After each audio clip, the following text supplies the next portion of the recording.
بسم الله الرحمن الرحيم.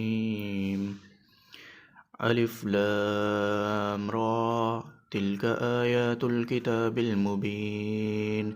إنا أنزلناه قرآنا عربيا لعلكم تعقلون. نحن نقص عليك أحسن القصص بما أوحينا إليك هذا القرآن وإن كنت من قبله لمن الغافلين. إذ قال يوسف لأبيه يا أبت إني رأيت 11 كوكبا والشمس والقمر رأيتهم لي ساجدين. قال يا بني لا تقصص رؤياك على إخوتك فيكيدوا لك كيدا إن الشيطان للإنسان عدو مبين.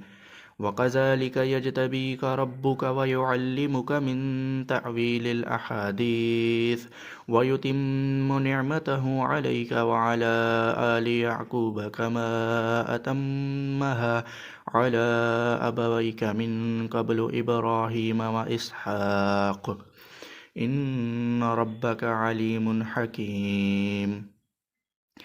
لقد كان في يوسف وإخوته آيات للسائلين إذ قالوا ليوسف وأخوه أحب إلى أبينا منا ونحن عصبة إن أبانا لفي ضلال مبين.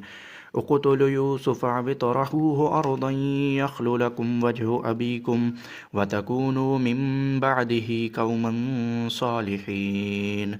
قال قائل منهم لا تقتلوا يوسف وألقوه في غيابة الجب يلتقطه بعض السيارة إن كنتم فاعلين. قالوا يا أبانا ما لك لا تأمنا على يوسف وإنا له لناصحون أرسله معنا غدا يرتع ويلعب وإنا له لحافظون. قال إني ليحزنني أن تذهبوا به وأخاف أن يأكله الذئب وأنتم عنه غافلون. قالوا لئن أكله الذئب ونحن عصبة إنا إذا لخاسرون. فلما ذهبوا به وأجمعوا أن يجعلوه في غيابة الجب وأوحينا إليه لتنبئنهم بأمرهم هذا وهم لا يشعرون. وجاءوا أباهم عشاء يبكون.